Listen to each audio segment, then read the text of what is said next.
Retornando, então, nós temos que os seres que fazem fotossíntese são os autótrofos. Aqui nós temos um exemplo de um ser autótrofo, ó, que é uma planta.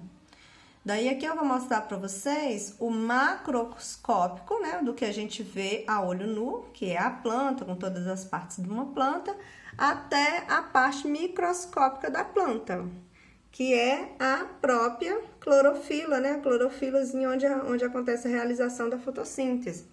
Então, a planta aqui, ó, se eu for começar a diminuir as imagens, eu tenho aqui a folha da planta, aqui eu faço um recorte da folha da planta, ó.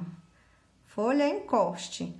Aí, da folha em corte, eu vou pegar as células da planta, que são as células, né, vegetais. Dentro da célula de uma planta aqui, ó, nós temos várias organelas, mas a organela que está em destaque aqui são os cloroplastos, ó. Aqui é o núcleo, isso aqui é um vacúolo, aqui são os cloroplastos, ó. Aí, o cloroplasto, aqui a gente vai pegar um cloroplasto só para ver como é o cloroplasto por dentro, ó. Esse aqui é um cloroplasto.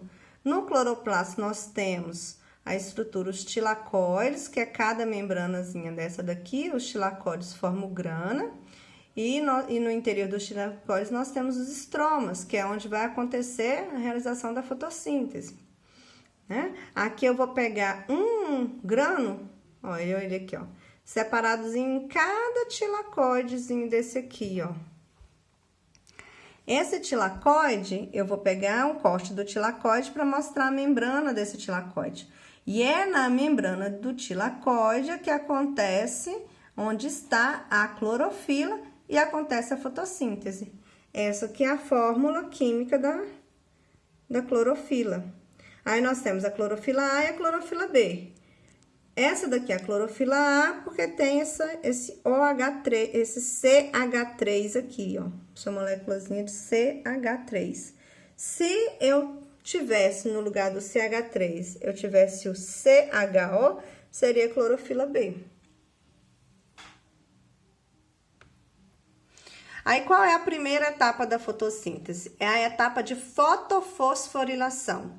Foto significa luz, na presença de luz, né? Essa etapa, são 4 etapas e as 3 das 4 etapas precisam de luz para acontecer. Essa primeira etapa é a absorção da luz. Nós temos a clorofila e essa luz, que pode ser a luz do sol ou alguma luz artificial, né, vai excitar os elétrons que estão presentes na clorofila. Esses elétrons excitados, eles vão passar por uma cadeia de transporte de elétrons, ó. Então, tem aqui esse primeiro transportador que é chamado de transportador Q. E aí, tem vários transportadores que vão carregando os elétrons. No final aqui, desse carregamento de elétrons, acontece a formação de ATP. Aqui na formação de ATP, nós temos a terceira etapa. Tá vendo que eu tô falando da primeira etapa, né? E aqui no final eu coloquei a terceira etapa da produção. Depois a gente vai falar mais claramente sobre eles. E esse é um processo chamado de fotofosforilação cíclica. Por quê? Porque os elétrons, eles passam pela cadeia de elétrons, faz a produção do ATP e eles voltam para a clorofila. Então, observe que formam um ciclo. Por isso, fotofosforilação cíclica. Ocorre onde? Ocorre nos tilacoides e produz ATP. Aí, nós temos também a fotofosforilação acíclica, né? Como que ela acontece? Acontece que os elétrons, eles não retornam para a clorofila, por isso o nome acíclico, né? Esse A de negação. E na fotofosforilação acíclica, produz o ATP também, né? E o NADPH. Como que acontece isso? Bom, a luz, que pode ser solar ou artificial, excita os elétrons da clorofila. Os elétrons ficam excitados, são carregados pela cadeia de transporte de elétrons. E aqui, ó, nessa última aqui, nós temos, esse último transportador aqui é o NADP.